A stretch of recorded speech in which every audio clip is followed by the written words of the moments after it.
तुलसीदास जी से कहा कि तो आप कौन हो?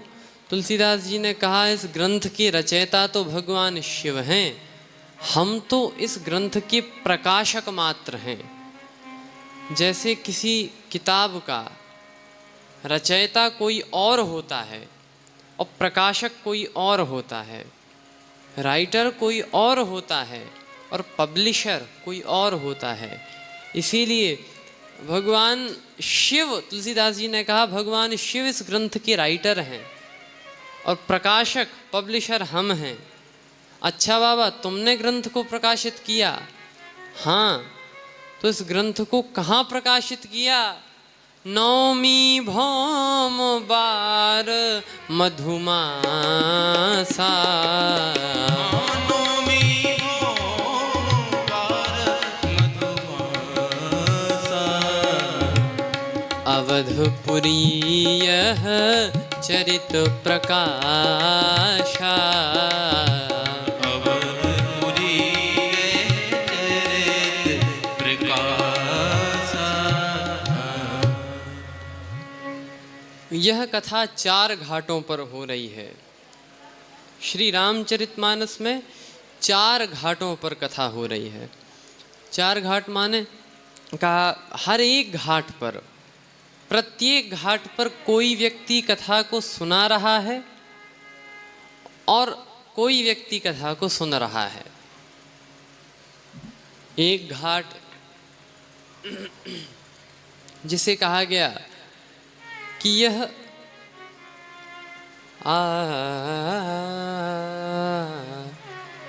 ये ज्ञान का घाट है।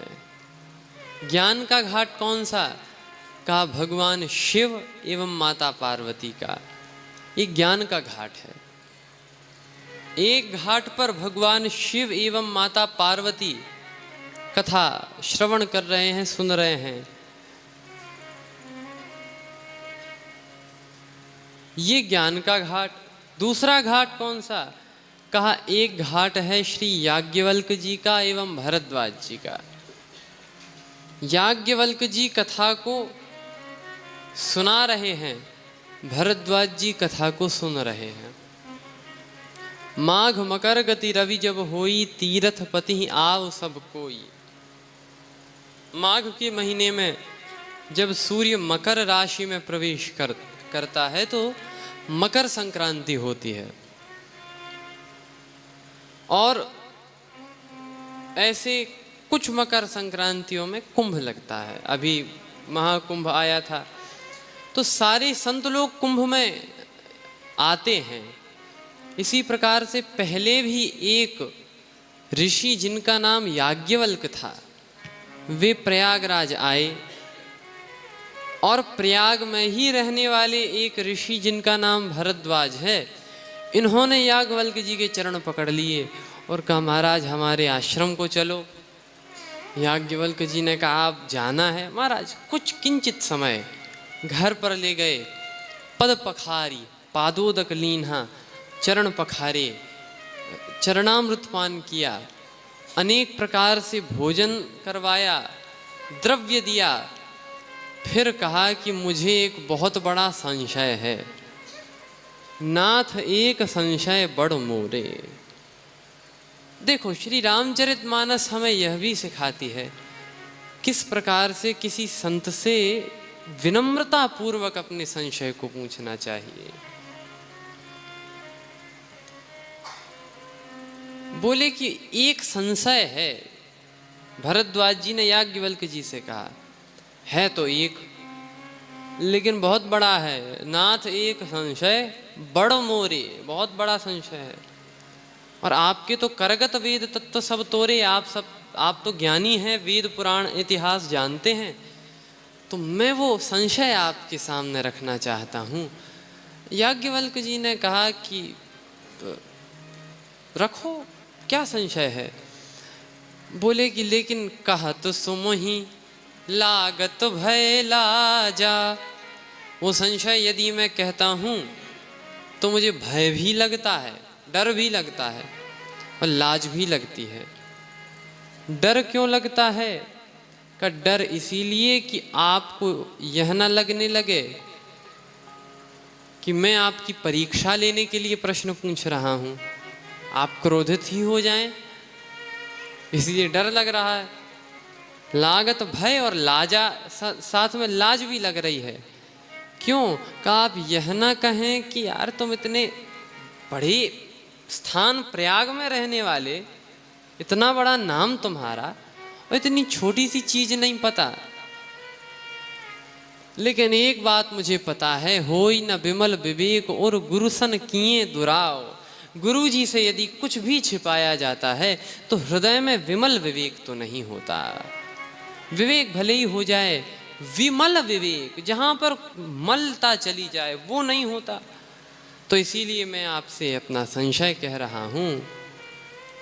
बोले ये जो राम हैं, क्या ये वही राम है जिनका स्मरण देवादिदेव महादेव भगवान शिव करते हैं? मैंने सुना है कि एक राम है जिनका स्मरण भगवान शिव नित्य करते हैं।